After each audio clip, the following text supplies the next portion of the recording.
level up, kita cari ilmu sebanyak-banyaknya, kita menjadi pekerja yang selain bekerja keras juga harus bekerja yang pintar. Ya, kita harus memisahkan diri dari ya ikan-ikan yang mayoritas ini. Oke. Nah, kalau lihat fenomena yang sekarang, ngumpulin duit ke luar negeri, ya kan, terus balik-balik mau bangun bisnis. Kalau Bro Erwin sendiri setuju nggak dengan pandangan seperti itu? Oh, nggak apa-apa, aku cuci piring di sana aja berapa? Nanti pulang iya benar-benar. Iya kan? Benar. Cuci piring di luar negeri aja duit berapa? Balik aku udah dapat duit sekian, aku mau bangun bisnis. Kalau Bro Erwin gimana? Kalau aku sudah melakukan itu dan aku nggak setuju sih. Kenapa tuh? Karena gini, kayak dalam in my case itu sudah lebih dari 10 tahun ngumpulin duit. Kembali ke Indonesia kita nggak tahu ini sedang yang lagi hype itu apa. Kita nggak tahu. Undang-undang peraturan pemerintah semua berubah. Kecuali ya kita mau ke pelosok, kita bangun rumah gedung sendiri, jadi satu desa rumah kita paling besar. Terus kita buka toko, oke lah. Tapi apakah teman-teman mau seperti itu? Jadi maksudnya ke luar negeri itu ya bisa ngumpulin duit, tapi setelah berapa tahun kita keluar, balik lagi ke Indonesia, the game udah berubah banget. Sangat berubah. Dan belum tentu juga bisa bangun bisnis maksudnya segampang itu meskipun ada modalnya. Betul. Oke. Nah, kenyataannya kalau sekarang ini emang bisnis itu seenak itu nggak sih? Kenyataannya sekarang di luar negeri itu seenak itu nggak?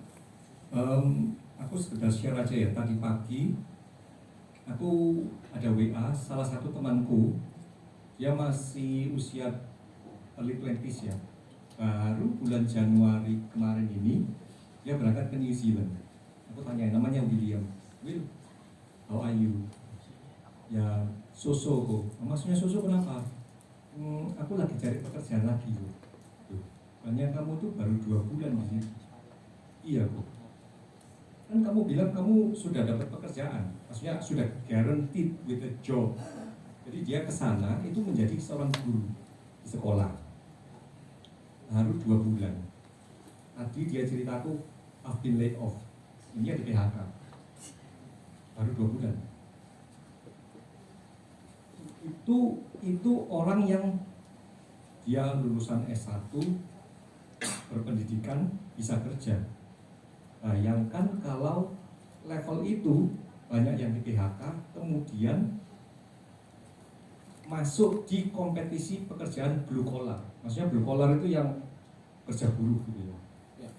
Bayangkan kompetisinya. Lebih padat lagi kompetisinya. Lebih padat lagi pasti. Oke. Berarti di luar negeri nggak seoke itu. Akhirnya kamu memutuskan untuk balik ke Indonesia. Bagaimanapun makan semanggi itu lebih enak sih daripada saya. Oh gitu. Ya. Gua anaknya salad soalnya. Oh, boleh lah. Oke. Gimana akhirnya waktu di Indonesia makan semangginya? Ya 2012 berarti kan balik Indonesia. 2012 aku balik Indonesia, jujur aja sebenarnya sampai sekarang ya, kalau makan makanan yang terlalu berbumbu, lidah, mulut itu bersahabat, tapi perut nggak bersahabat sampai sekarang. Oke. Nah, terus balik ke Indonesia tuh apa yang dikerjain? Kan lulusan luar negeri nih cerita, apa langsung dapat kerja? Untungnya pada saat itu aku langsung dapat kerja sih. Iya. Jadi aku balik bulan Juni ya. Bulan Juni mungkin ada selisih. Jadi gini, sebelum aku balik for good, itu aku sudah tebar CV. Oke. Di Singapura, Aussie, Indonesia. Ya. Yang di negara-negara Singapura, Aussie itu tidak ada respon sama sekali. Di Indonesia selisih, kalau nggak salah 5 atau 6 hari aku balik, ternyata aku dapat panggilan, yaitu dari Ciputra Ciputra World. tepatnya. Di sini kerja Di sini tepatnya. Berapa tahun tuh? Hampir 10 tahun. Hampir 10 tahun. Kok nggak pernah Ya. kelihatan ya aku? Nggak pernah kelihatan karena aku bekerja. Oh iya, Kalau kelihatan berarti aku nge-mall. Iya, iya, benar. Masuk akal. Kalau aku di Cipularang berarti aku nggak kerja. Gitu ya. Kerjaannya beda. Oh, aku yang salah ya. Kerjaannya beda. 10 tahun terus akhirnya sebelum join di Prudential di Ciputra World atau gimana? Ya, jadi 10 tahun, hampir 10 tahun di Ciputra World, kemudian tahun 2021, jadi waktu pandemi itu,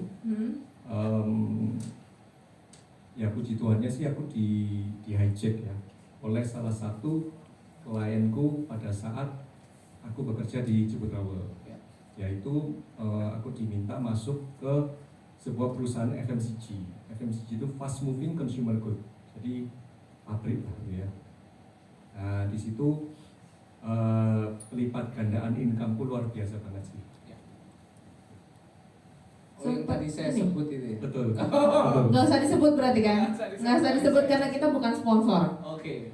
Ya, Sempat berapa lama? Itu 2021 ya.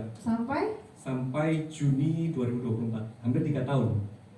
Jadi aku cabut itu karena proyeknya selesai dan memang aku kurang cocok bekerja di luar kota.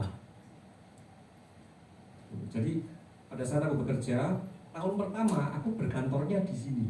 Oke. Kantornya itu ada di gedung ini, cuma lantainya berbeda. Tapi di tahun kedua pada saat proyek itu mulai, aku diharuskan keluar kota. Jadi setiap hari dari Senin sampai Sabtu pagi berangkat itu 2 jam, sore pulang 2 jam, setir sendiri. Ya mobil dikasih, bensin ditanggung, cuman ya kita setir sendiri. Cuman aku merasa bahwa secara fisik pasti capek. Di rumah pun menemani anak bermain, ini sudah nggak ada jiwanya. Jadi cuman Udah habis, energinya udah habis. Iya. Gitu. Sampai 2024. Setelah karena udah kasarnya udah enough lah, this is enough gitu ya. Ya. Langsung beralih perahu atau ada jeda waktu atau kayak gimana? Kalau beralih langsung. Oke. Tapi sebelum itu sebenarnya istriku duluan yang gabung MRT. Oh, I see. Baiklah. Jadi aku berkenalan dengan MRT itu melihat sendiri perubahan transformasinya di dalam sosok istriku ini. Itu. Kalau gitu, itu kan istri udah gabung duluan nih di keluarga besar MRT kan? Betul. Nah, kalau Erwin sendiri, alasannya kenapa? Why? Yang pasti kita nggak munafik ya, kalau kita bekerja itu kan namanya kerja pasti cari duit. Oke. Kalau nggak ada duitnya ya kerja bakti ya. Hmm. Ya, kalau dari aspek finansial kita sendiri yang menentukan kita mau income berapa. Yaitu balik lagi, kalau kita mau income besar, effort kita harus besar. Kita harus meluangkan waktu lebih banyak, meluangkan tenaga, pikiran dan lain-lain lebih. Kita nggak bisa, aku cuma mau segini tapi aku mintanya segitu. Itu sudah pasti. Dan apa ya? Aku melihatnya sih potensinya itu sangat besar sekali. Dan ini di pertengahan bulan Juni tahun 2024 tahun lalu, aku diajak ngobrol sama Ko Martin. Ko Martin itu founder dari MRT Group. Founder MRT, betul. Jadi aku diajak ngobrol, apa ya, singkat cerita sih, beliau banyak bertanya tentang aku. Aku ceritain backgroundku di bidang konstruksi, ini itu dan lain sebagainya. Intinya beliau bilang, kamu tuh mirip kayak aku. Bedanya adalah aku meninggalkan segalanya itu di usia 41 tahun. Kamu pada tahun lalu kamu masih usia 38 tahun. Berarti apa? Kamu punya head start 3 tahun daripada aku. Kalau kamu lakukan hal yang sama seperti aku, kamu bisa jauh lebih sukses. Oke. Kenapa kok sosok Pak Martin ini begitu menginspirasi? Kan sama-sama, mungkin kan sama-sama employee kayak gitu kan, udah ibarat kata posisinya tinggi di sebuah perusahaan, apa yang dilihat dari sosok Pak Martin? Dedikasinya ya, pertama. Dedikasi. Kedua, keyakinan bahwa pekerjaan ini bukan hanya menebar manfaat bagi klien, yang pasti kita ini juga menebar manfaat bagi tim kita. Secara nggak langsung dengan kita memperkenalkan bisnis ini ke tim kita, calon rekrutan kita tuh memperkenalkan mereka ini ke sebuah kendaraan yang bisa mengubah hidupnya mereka, mengubah hidup keluarganya, bahkan kalau sampai misalkan aku undang si A ini hidupnya diubahkan menjadi lebih baik, dia juga berpotensi untuk ngajak si A, B, C, D yang lainnya. Jadi ini wow banget bisnis ini.